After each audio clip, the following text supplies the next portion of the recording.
Ranchi university semester third का MN1 का मैंने कुछ शॉर्ट्स ये लाए नोट्स, जिसमें आप पहले पढ़े होंगे तो आपको कुछ आइडियाज़ होंगे, और उसके बाद मैं एक्सप्लेन करूँगा तो आप थोड़ा अच्छे से देखिए सिलेबस में। उसके बाद मैं एक्सप्लेन करूँगा। अगर वीडियो अच्छे लगे तो लाइक कर लीजिएगा, थोड़ा सब्सक्राइब कर दीजिए ताकि और भी वीडियोस मैं अपलोड करूँगा तो आपके पास जा पाए। तो चलिए देखते हैं। वेक्टर एनालिसिस पहला है कोर्स में। Vector analysis, scalar and vector product या फिर gradient, divergence, curls there sufficient vector integration, line surface and volume integral of vector field, statement of Gauss theorem, Gauss divergence theorem and Stokes theorem.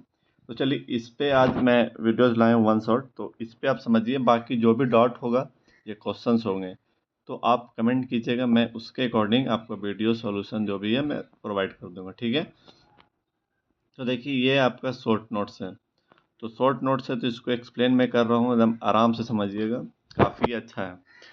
पहला बोल रहा है कि derivative of scalar product of vector, मतलब कि derivative अगर निकालना होगा स्केलर प्रोडक्ट ऑफ वेक्टर, तो आपको मान लीजिए कि R इज इक्वल टू दिया हुआ है A डॉट B, तो आप कैसे निकालते हैं? A को रोकते हैं, B का डेरिवेटिव करते हैं, ठीक है, इस तरह से। उसके बाद फिर A को करते हैं और फिर B को रोक देते हैं। ये आपका चेंज, ये आप चेंज नहीं कर सकते। ऐसे ही इसका डेरिवेटिव होता है प्रोडक्ट में। अगर मान लीजिए क्रॉस प्रोडक्ट है तो क्रॉस प्रोडक्ट में भी सेम रहता है, बस बीच में क्रॉस आ जाता है, देखिए यहाँ पे। तो ये आपका डेरिवेटिव निकालने का फॉर्मूला था। दूसरा पॉइंट बोलता है कि ग्रेडियंट ऑफ, अब इसको समझते हैं।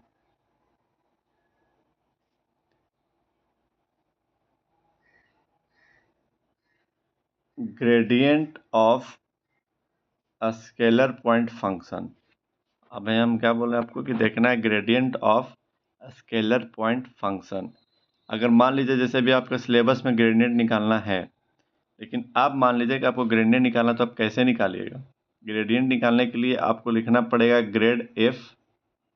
ग्रेड एफ लिख दिए, इसके बाद ग्रेड के जगह पर, मतलब ग्रेड को ऐसे डेल से, और डेल जो आपका होता है ये होता है iota del f by del x plus फिर del del del y plus k cap और प्लस एट हो गए आर इंटू एफ में। मीन्स ऐसा समझिए, ये आपका फॉर्मूला है। इसको पढ़ेंगे ऐसे, मैं आपको पढ़ के बता रहा हूँ। I cap del by del x plus j cap del by del y plus k cap del by del z i f. तो अब आपको ग्रेडियंट निकालना, तो काफ़ी बच्चे कंफ्यूज करते हैं कि अगर एफ फंक्शन मान लीजिए एक्स प्लस वाई प्लस अगर जेड दिया है, तो सिर्फ ए को में एक्स जाएगा या सिर्फ ए को में वाई या जेड या सब जाएगा। ये काफ़ी कन्फ्यूजन होता है। सो ग्रेड में देखिए मैं यहाँ पे नीचे लिख दिया हूँ कि ग्रेड एफ जब निकालते हैं, एफ का पूरा फंक्शन डिफ्रेंशिएट होता है पार्शियली। तो ये अगर आप मान लीजिए कि ग्रेड निकाल रहे हैं, तो एफ इजिकल कुछ भी दिया हुआ है एक्स वाई के टर्म में, ठीक है, एक्स वाई दोनों का फंक्शन है, जेड का ही फंक्शन उसमें है, तो आई कैप, और यहाँ पर एफ जो है उस पूरा फंक्शन को रखेंगे और एक्स के रिस्पेक्ट में सिर्फ पार्शियली डिफ्रेंशिएट करेंगे। ऐसे मान लीजिए कि यहाँ पर मान लीजिए आपको दिया हुआ क्वेश्चन, अगर मान लीजिए ऐसा आ गया कि आई कैप और एफ का फंक्शन मान लीजिए आपका यहाँ पर एक्स प्लस वाई दिया हुआ है और नीचे में डेल एक्स है, तो इसका सिर्फ वन हो जाएगा, वाई का तो जीरो हो जाएगा। तो इस तरह से पार्शियली इसका डिफ्रेंशिएट करना पड़ता है। एक बार एफ को इसमें रखेंगे डेल बाई डेल एक्स में, फिर प्लस में j cap del f by del y रखेंगे, फिर वहाँ पर वाई के रिस्पेक्ट में सिर्फ डिफ्रेंशिएट करेंगे पार्शियली। वहाँ पे और कोई भी रहेगा एक्स जेड, उसको कांस्टेंट मानेंगे। तो ये आपका था ग्रेड निकालने का फॉर्मूला, कि जब भी आपसे क्वेश्चन में मान लीजिए वो हमेशा एफ का फंक्शन दिया रहता है, एक्स वाई और ऐसे करके कुछ टर्म्स में, तो अगर आपको उसमें ग्रेडियंट पूछा है तो आप ऐसा फार्मूला लगा के डायरेक्ट बना सकते हैं। उसके बाद एक नोट पॉइंट है कि gradient of scalar point function is a vector point function. जो क्यों वेक्टर आ रहा है? क्योंकि आप ग्रेड निकालते हैं तो एक अगर ऑब्जेक्टिव क्वेश्चन आ सकता है ये वन वर्ड में कि बताइए ये जो gradient of scalar point function कैसा है, तो वो वेक्टर पॉइंट फंक्शन है। क्यों? क्योंकि देखिए इसको आप आई कैप को कुछ कर नहीं रहे हैं ना जे कैप को कुछ कर रहे हैं, तो ये आपका एक वेक्टर पॉइंट आता है। क्यों? क्योंकि आप अगर डेल बाई डेल एक्स कर रहे हैं तो इसमें तो एक्स के रिस्पेक्ट में कर दे, लेकिन आई तो कुछ नहीं हो रहा ना, तो आई भी एक डायरेक्शन को दिखा रहा है, तो ये वेक्टर है। उसके बाद डायरेक्शनल डेरिवेटिव का भी क्वेश्चन आ सकता है कि उसमें आपको क्या करना होगा कि आई कैप निकालना अगर आप ग्रेड एफ निकाल लिए, उसके बाद एक आई ए वेक्टर वहाँ पे दिया होगा, तो उसका एक आई ए कैप ले लीजिएगा, तो आपका वहाँ से डायरेक्शनल डेरिवेटिव निकल जाएगा। ठीक है। उसके बाद एक चीज़ नोट करने की बात है कि अगर डायरेक्शनल डेरिवेटिव इज मैक्सिमम पूछेगा अलोंग डायरेक्शन, वहाँ पे डायरेक्शन दिया होगा क्वेश्चन में, मैं क्वेश्चन कराऊंगा इसमें डॉट होगा, तो अभी आप थ्योरी में तो थ्योरी अच्छे से समझिए, एक्सप्लेन कर रहे हैं वन शॉट में। तो अगर डॉट होगा तो कमेंट कीजिएगा, अच्छा लगेगा वीडियो तो लाइक कर दीजिएगा और सब्सक्राइब कर लीजिएगा। सो इसके बाद यूनिट नॉर्मल वेक्टर, पहले ग्रेड एफ निकालो, फिर N cap is equal to N vector by mod of N, ये आपको लेना है। ये होता है, ये ग्रेड एफ सिर्फ आप निकाल लीजिए तो आपका डायरेक्शन डेरिवेटिव जो मैक्सिमम मिल जाएगा। यूनिट नॉर्मल के लिए मैं भी एक्सप्लेन कर रहा था कि पहले ग्रेड एफ निकालो, फिर एन कैप निकालना था। एन कैप कैसे निकलेगा कि ऊपर में जो भी आप एन निकालें, एन वेक्टर, उसको ऊपर रखिए और इसका मैग्नीट्यूड अंदर नीचे ले लीजिए, तो ये आपका हो जाएगा यूनिट नॉर्मल वेक्टर। जैसे कि यूनिट हम लोग ऐसे निकालते थे ए में, तो ऐसे ही करते थे ना, ए बाई ए, तो उसी तरह से अगर आप निकाल रहे हैं तो आपको क्या निकालना पड़ेगा, पहले ग्रेड एफ निकालना पड़ेगा, फिर एन कैप निकालने के लिए आपको क्या करना पड़ेगा, एन बाई मैग्नीट्यूड लेना पड़ेगा, ये हो जाएगा। तो ये आपका यूनिट नॉर्मल वेक्टर हो गया कि आप ग्रेड एफ निकालिए फिर उसका मैग्नीट्यूड लीजिए, तो आंसर आपका यूनिट नॉर्मल वेक्टर में आ जाएगा। फिर है divergence of vector point function. तो आप डाइवर्जेंस देखिए, डाइवर्जेंस का आपको सिलेबस में है, यहाँ पर देखिए आपका डाइवर्जेंस जो है सिलेबस में है, ग्रेडियंट है, डाइवर्जेंस है, तो इसको काफ़ी इंपॉर्टेंट है, ये काफ़ी अच्छे से देखिए।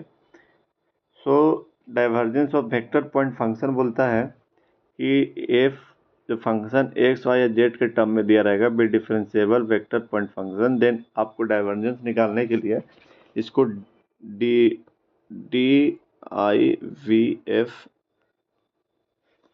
इससे दिखाते हैं। इसका मतलब क्या होता है कि डेल एफ, ये इसमें आप एक चीज़ समझिएगा, ग्रेडियंट में हम क्या करते थे, ग्रेडियंट में हम लोग क्या करते थे कि जो भी आई कैप रहता था और यहाँ पे डेल, यहाँ पे पूरा फंक्शन रखते थे और सिर्फ एगो के रिस्पेक्ट में डिफ्रेंशिएट करते थे। लेकिन ग्रेडियंट में ऐसा कुछ नहीं है, इसमें है कि फंक्शन दिया हुआ रहेगा, तो आपको क्या करना है, एक एक अलग अलग कर करके पुट करना है। जैसे देखिए ग्रेडियंट जो होता है, जो डाइवर्जेंस जो होता है, वो आपका डिफ्रेंशिएट होता है पार्ट बाय पार्ट, और उसके बाद होता है, अगर मान लीजिए जब आप डाइवर्जेंट निकालें और जीरो आ गया, तो एफ को आप कह सकते हैं सोलिनॉइडल वेक्टर। ये सब क्वेश्चंस आपके एग्जाम में आ सकते हैं कि कोई भी एफ दिया हुआ है तो इसको प्रूव करना है कि सोलिनॉइडल है कि नहीं है, तो आपको क्या करना होगा, उसका डिफ्रेंशिएट करना होगा। तो जीरो आ रहा है, पॉइंट वहाँ पे दिया रहेगा x1 ऐसा करके पॉइंट रहेगा, एक्स वाई जेड का वैल्यू यही है उसका, अगर जीरो आ रहा है तो आप उसको बोलिएगा कि यस इट इज सोलिनॉइडल फैक्टर। उसके बाद है curl of vector point function. तो कर्ल निकालने के लिए कुछ नहीं करना है, आपको ऐसा मैट्रिक्स से क्रॉस प्रोडक्ट में आप निकाल लीजिए तो आपका कर्ल निकल जाएगा। और डाइवर्जेंस में क्या होता है, आपको यहाँ पे डॉट प्रोडक्ट को सॉल्व करना पड़ता है जैसा कि बताएं, लेकिन ग्रेडियंट में ऐसा नहीं होता, ग्रेडियंट पूरा फंक्शन रखिए, पार्शियली डिफरेंशिएट कीजिए, लेकिन डाइवर्जेंस में आपको डॉट प्रोडक्ट के जैसा बनाना पड़ेगा। और उसके बाद कर्ल्स में आपको क्रॉस प्रोडक्ट के अकॉर्डिंग बनाना पड़ेगा, i cap j cap del by del x del by del y del by del z, F1 F2 F3 function लिखेंगे, फिर यहाँ से जैसे डिटर्मिनांट निकाल दो उस तरह से उसको सॉल्व करेंगे। उसके बाद है कर्ल मान लीजिए जीरो आया, ये भी प्रूव करने आता है कि आप प्रूव कीजिए कि इरोटेशनल वेक्टर या फिर कंजर्वेटिव वेक्टर, ये प्रूव करने आपका आता है, तो कर्ल जीरो होने से आपका हो जाता है। फिर है एक next point, scalar potential. Scalar potential क्या होता है कि let F be a conservative vector function then phi is called scalar potential. एक कोई भी वेक्टर दे उसको इंटीग्रेट करके फाई निकालना पड़ता है, तो आपका होता है स्केलर पोटेंशियल फंक्शन। ठीक है। इसके बाद if F is equal to grad phi ऐसा दिया रहा है, अगर F is equal to grad phi दिया है तो उसको डेल एफ से डेल फाई से भी दिखा सकते हैं। हमें जो दिया रहेगा उससे हमें फाई निकालना है, वही हमारा स्केलर पोटेंशियल होगा। समझ में आ गया। उसके बाद वर्क डन बाय फोर्स। ये वर्क डन में भी पूछे नहीं पूछे, लेकिन फार्मूला आपको याद रखना है। If F is scalar potential of conservative vector F. तो ये आपका रहता है कि आप एफ कोई निकाल लीजिए, फाई निकाल लिए, तो फाई को रख के लिमिट लगा दीजिए तो आपका वहाँ से निकल जाएगा। अब सबसे इम्पोर्टेंट होता है लाइन इंटीग्रल, ग्रीन्स थ्योरम और स्टोक्स थ्योरम। तो देखिए लाइन थ्योरम समझिए, लाइन इंटीग्रल समझिए क्या होता है कि any integral which is to be evaluate along a curve is called line integral. इसका डिफिनेशन आप याद रखिए, क्योंकि लाइन इंटीग्रल से पता भी चल रहा है कि any line integral which is evaluate along a curve, एक कर्व के अलोंग अगर उसको इंटीग्रेट करते तो उसका बोलते हैं लाइन इंटीग्रल। नोट क्या बोलता है कि लाइन इंटीग्रल में एक बात ध्यान रखना, इसको एक वेरिएबल में चेंज करके सॉल्व करना है। ये चीज़ याद रखिएगा कि लाइन इंटीग्रल अगर आप सॉल्व कर रहे हैं तो उसको एक वेरिएबल में चेंज, अगर एक्स वाई में है तो उसको चाहे एक्स में चेंज कीजिए चाहे वाई में चेंज कीजिए, लिमिट लीजिए। इस तरह से आपको सॉल्व करना। इसका क्वेश्चन चाहिए होगा तो आप मुझे कमेंट कीजिए, सर क्वेश्चन अपलोड कीजिए। तो क्वेश्चन तो मैं करूँगा ही, आपको चाहिए होगा तो आप बताइए, कमेंट कीजिए। अच्छे वीडियोज़ लगे तो लाइक भी कीजिएगा, सब्सक्राइब कर लीजिए, क्योंकि अभी क्वेश्चन अपलोड करूँगा तो आपको फ़ायदा होगा। उसके बाद ग्रीन्स थ्योरम है। ग्रीन्स थ्योरम का स्टेटमेंट आप याद रखिए, इसका फॉर्मूला याद रखिए कि ग्रीन्स थ्योरम क्या बोलता है कि स्टेटमेंट इफ़ एम और N del m by del y and del n by del x are continuous function over a region R bounded by closed curve C, तो आपका जो इंटीग्रेशन होके ये जो फॉर्मूला होता है ग्रीन्स थ्योरम का, ये काफ़ी इंपॉर्टेंट है, इससे क्वेश्चन बनते हैं, तो इसको आप याद रखना है। सरफेस इंटीग्रल क्या होता है कि an integral which is evaluate along over a surface which is called surface integral। इसको आप याद रख लीजिए, ये फॉर्मूला है F dot D S, D S हटेगा तो एफ डॉट एन का एफ डी एस आ जाएगा। तो इस तरह से आपका होता है। डी एस की जगह पर आप क्या पूछ सकते हैं, d x by d y, आप d x by d x into d y by n cap dot r cap, n cap projection है।